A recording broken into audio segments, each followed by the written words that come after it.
Ghaziabad railway station पर औरंगजेब की तस्वीर को लेकर बवाल हो गया। हिंदू रक्षा दल के कार्यकर्ताओं ने गाजियाबाद रेलवे स्टेशन पर लगी औरंगजेब की तस्वीर पर काली पोती तस्वीर को हटाने की मांग की। नेशनल हेराल्ड केस में ईडी की चार्जशीट के बाद कांग्रेस के खिलाफ बीजेपी ने खोला मोर्चा। बीजेपी के युवा मोर्चा ने हाथों में सोनिया राहुल की तस्वीर वाली तख्तियां लेकर प्रोटेस्ट किया। नेशनल हेराल्ड को लेकर बीजेपी का कांग्रेस पर वार पलटवार जारी। बीजेपी सांसद अनुराग ठाकुर ने प्रेस कॉन्फ्रेंस करके कहा, कांग्रेस के लिए एटीएम है नेशनल हेराल्ड। 50 लाख रुपए में 2000 करोड़ की संपत्ति का कर लिया गया अधिग्रहण। नेशनल हेराल्ड मामले में जम्मू में बीजेपी का प्रदर्शन। बीजेपी युवा मोर्चा के कार्यकर्ताओं ने फूंका कांग्रेस का पुतला। राहुल और सोनिया गांधी के खिलाफ की नारेबाजी। नेशनल हेराल्ड को विज्ञापन देने के मामले में विपक्ष ने हिमाचल की सुक्खू सरकार को घेरा। सीएम सुक्खू ने पलटवार करते हुए कहा, नेशनल हेराल्ड को पहले भी विज्ञापन दिया गया, आगे भी देते रहेंगे। सीलमपुर में पीड़ित के घर पहुंचे पटपड़गंज से बीजेपी विधायक रविंद्र नेगी। दोषियों के जल्द पकड़े जाने की बात कही है। सीलमपुर के कुणाल हत्याकांड के मुद्दे पर दिल्ली की सीएम रेखा गुप्ता ने तोड़ी चुप्पी। कहा, दोषियों को बख्शा नहीं जाएगा, पुलिस अपना काम कर रही है। प्रदर्शन के दौरान स्थानीय लोगों और परिजनों ने काफी देर तक सड़क जाम कर विरोध जाहिर किया। इस दौरान पुलिस से भी नोकझोंक वहां पर हो गई। लोगों ने कहा, इलाके में माहौल खराब है, कुणाल को जल्द से जल्द मिले इंसाफ। कुणाल की हत्या से सीलमपुर के लोगों में गुस्सा आ गया। बड़ी संख्या में लोगों ने प्रोटेस्ट किया। मार्च निकालकर आरोपियों को फांसी देने की मांग उठाई। सीलमपुर हत्याकांड पर दिल्ली बीजेपी अध्यक्ष वीरेंद्र सचदेवा का बयान। बोले, जिसकी हत्या हुई है उसका रिकॉर्ड देखा जाना चाहिए। सभी आरोपियों को जल्द गिरफ्तार करेगी दिल्ली पुलिस। दिल्ली के सीलमपुर में कुणाल हत्याकांड के बाद लोगों में आक्रोश को देखते हुए पुलिस अलर्ट है। पूरे इलाके की ड्रोन से की जा रही है निगरानी। दिल्ली के सीलमपुर इलाके में नाबालिग कुणाल की हत्या के बाद से तनाव का माहौल है। कुणाल के घर के पास लगाए गए योगी मोदी से गुहार वाले पोस्टर, लिखा, हिंदू पलायन कर रहा है, मदद कीजिए। सीलमपुर हत्याकांड पर आम आदमी पार्टी के सांसद संजय सिंह का बयान। कहा, कबाड़ हो चुका है डबल इंजन। देश की राजधानी दिल्ली अपराधों का गढ़ बन गई है। पूछा, एलजी सीलमपुर क्यों नहीं जाते। सीलमपुर की घटना को लेकर विधानसभा के डिप्टी स्पीकर मोहन सिंह बिश ने आम आदमी पार्टी पर लगाया गुंडों और रोहिंग्या को दिल्ली में बसाने का आरोप। कहा, इसी वजह से बढ़ रहा है अपराध। जब अल्पसंख्यक बहुसंख्यक बन जाता है तब पलायन के बनते हैं हालात। सीलमपुर जाएंगे बीजेपी सांसद मनोज तिवारी। पीड़ित परिवार से करेंगे मुलाकात। बोले, सीनियर अधिकारियों से बात की है, अधिकतर अपराधी कर लिए गए हैं चिन्हित। मुर्शिदाबाद हिंसा को लेकर यूपी के मेरठ में प्रदर्शन किया गया। सड़क पर उतरे हिंदू संगठनों ने फूंका पश्चिम बंगाल की सीएम ममता बनर्जी का पुतला। ममता सरकार को बर्खास्त करने की मांग उठाई। बंगाल में हिंसा और हिंदुओं पर हमले का हैदराबाद में विरोध किया गया। बीजेपी कार्यकर्ताओं ने मुख्यमंत्री ममता बनर्जी का पुतला जलाकर विरोध किया। बंगाल में हिंदुओं की सुरक्षा की मांग की।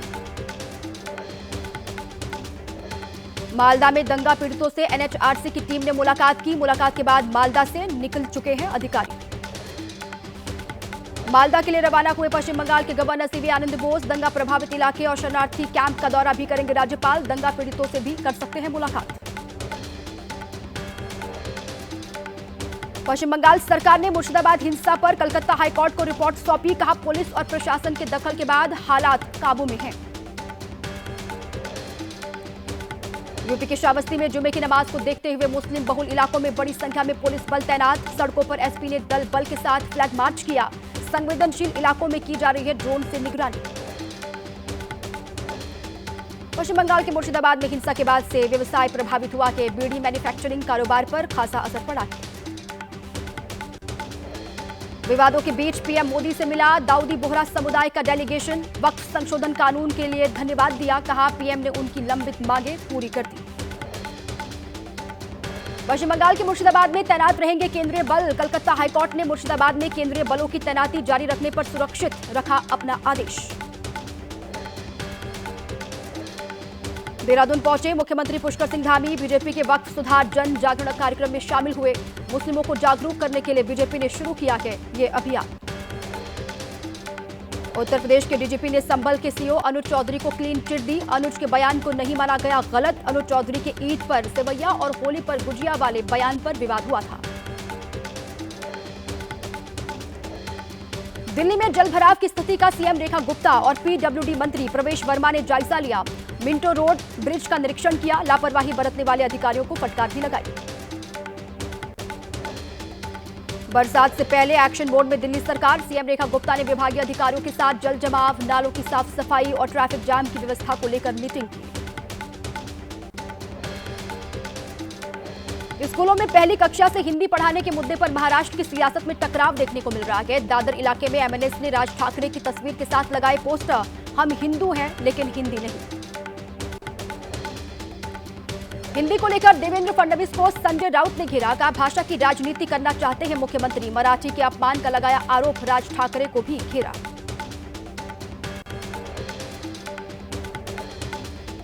बिहार चुनाव को देखते हुए महिला संवाद कार्यक्रम का सीएम नीतीश कुमार ने किया शुभारंभ। पटना से करीब 40 महिला संवाद रथों को हरी झंडी दिखाकर अलग अलग प्रखंडों के लिए रवाना किया गया। अगले 2 महीने तक ये पूरा कार्यक्रम चलेगा। पूरे बिहार में अगले 2 महीने तक 70,000 जगहों पर महिला संवाद कार्यक्रम आयोजित किए जाएंगे। इसके जरिए हर जिले में सरकार की ओर से महिलाओं को सरकारी योजनाओं की जानकारी दी जाएगी। योजनाओं का फीडबैक भी लिया जाएगा। बिहार चुनाव को लेकर पटना में हुई महागठबंधन की बैठक। तेजस्वी यादव के नेतृत्व में बनाई गई समन्वय समिति। सीएम फेस पर नहीं हुआ कोई फैसला। केंद्रीय मंत्री जीतन राम मांझी ने तेजस्वी पर कसा तंज। कहा कोऑर्डिनेशन कमेटी का अध्यक्ष बनाकर तेजस्वी को थमाया गया लॉलीपॉप। महागठबंधन में चल रही है सत्ता की लड़ाई। तेजस्वी पकाते रहे ख्याली पुलाव। पप्पू यादव ने प्रधानमंत्री नरेंद्र मोदी के बिहार दौरे पर सवाल उठाए। उन्होंने कहा कि चुनाव के समय ही आती है उनको बिहार की याद। 24 अप्रैल को बिहार जाएंगे पीएम मोदी। बिहार के अररिया में खनन विभाग की टीम पर ग्रामीणों ने हमला किया। जब्त किए गए मिट्टी से लोड ट्रैक्टर को भी छुड़ाकर ले गए ग्रामीण। हमले में कई कर्मचारी घायल बताए जा रहे हैं। यूपी के गोरखपुर एम्स में बनेगा पूर्वांचल का सबसे बड़ा रैन बसेरा। 44 करोड़ की लागत से निर्माण होगा। आज सीएम योगी आदित्यनाथ करेंगे शिलान्यास। गुड फ्राइडे के अवसर पर दिल्ली समेत देश भर के चर्चों में लोगों ने की प्रार्थना। प्रधानमंत्री नरेंद्र मोदी ने सोशल मीडिया पर लिखा, ये दिन हमें दया, करुणा और सदैव उदार हृदय रखने की प्रेरणा देता है। चारधाम यात्रा पर बोले उत्तराखंड के मुख्यमंत्री पुष्कर सिंह धामी। लगातार चल रही है तैयारियां। 30 अप्रैल से शुरू होगी चारधाम यात्रा। छत्तीसगढ़ के सुकमा में 22 नक्सलियों ने किया सरेंडर। इन नक्सलियों पर घोषित था 40 लाख रुपए का इनाम। पुनर्वास नीति के तहत नक्सलियों ने आत्मसमर्पण किया है। छत्तीसगढ़ शासन द्वारा नक्सल मुक्त ग्राम पंचायत को 1 करोड़ रुपए विकास कार्यों के लिए देने की भी योजना है।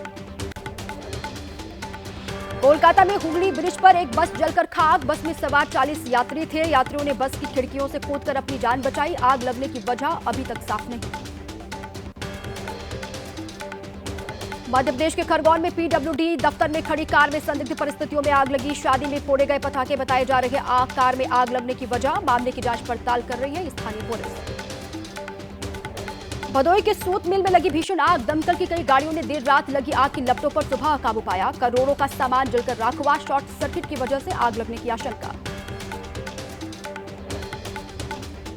यूपी के गोंडा में किसान की 5 बीघा गेहूं की फसल जलकर राख हो गई। सूचना देने के बाद भी मौके पर नहीं पहुंची फायर ब्रिगेड की टीम। खुद ही आग बुझाने में जले हुए हैं कई किसानों के हाथ। दिल्ली के आईजीआई एयरपोर्ट से गिरफ्तार किया गया वीजा रैकेट चलाने वाला एजेंट। पंजाब का रहने वाला नरेश कुमार ने अमेरिका से डिपोर्ट होकर लौटे एक यात्री के पासपोर्ट में छेड़खानी की थी। फर्जी वीजा पर लोगों को अमेरिका भेजने का उस पर आरोप है। यूपी के लखीमपुर खीरी में वन्य जीवों की तस्करी करने वाले 2 आरोपी गिरफ्तार किए गए हैं। नेपाल का नागरिक है एक आरोपी। आरोपियों के पास से बाघ के 17 दांत, 18 नाखून और हड्डियां बरामद। बेंगलुरु के सतीश को सोशल मीडिया पर 50 करोड़ का विदेशी डॉग खरीदने की पोस्ट डालना महंगा पड़ गया। सतीश के घर जांच के लिए पहुंची ईडी की टीम। ईडी को हवाला के जरिए डॉग की पेमेंट किए जाने का शक था, लेकिन जांच में फर्जी निकला पूरा मामला। डॉग भी निकला देसी। यूपी के बुलंदशहर में परिवार के घर में बंद कर बदमाशों ने की 40 लाख रुपए की चोरी। 30 तोले सोना, 500 चांदी के सिक्के, 4 लाख रुपए नकद लेकर चोर फरार। एमपी के खरगोन में ऑनलाइन सट्टा लगवाने वाले गिरोह का खुलासा हुआ। 2 आरोपी गिरफ्तार हुए हैं, एक फरार है। करीब 31 लाख रुपए कैश, लैपटॉप और मोबाइल फोन बरामद। मेरठ में कैंटर से बिहार ले जाई जा रही अवैध शराब बरामद की गई है। करीब 22 लाख रुपए की बताई जा रही है शराब की कीमत। एक आरोपी गिरफ्तार। कैंटर में अलग जगह बनाकर छिपाई थी शराब। राजस्थान के अजमेर भीलवाड़ा नेशनल हाईवे पर कंटेनर में भीषण आग लगी। आग से कंटेनर में रखे ऑक्सीजन सिलेंडर में ब्लास्ट हुआ। 6 घंटे बाद आग पर काबू पाया गया। मुंबई के चर्चगेट रेलवे स्टेशन के बाहर इलेक्ट्रिक बस में आग लगी। घटना के वक्त बस में कोई यात्री सवार नहीं था। दमकल विभाग के कर्मचारियों ने आग को बुझा लिया। लखनऊ के पौष इलाके में धंसी सड़क, 4 फुट से ज्यादा गहरा हुआ गड्ढा। पुलिस कमिश्नर के आवास से चंद कदम की दूरी पर यह सड़क है। मध्य प्रदेश के इंदौर में अनोखी बारात। गर्मी से बचने के लिए टेंट लेकर निकाली गई बारात। वीडियो सोशल मीडिया पर वायरल। एमपी के शिवपुरी में पानी की भारी किल्लत है। गड्ढा खोदकर गंदा पानी पीने को मजबूर हैं लुधावली की मंगरोरा कॉलोनी के लोग। प्रशासन पर लगाया अनदेखी करने का आरोप। अमेरिका में पकड़ा गया मोस्ट वांटेड आतंकी हैप्पी पासिया। आईएसआई और बब्बर खालसा इंटरनेशनल के इशारों पर काम करता था। हाल ही में पंजाब में 14 से ज्यादा आतंकी वारदातों में शामिल था।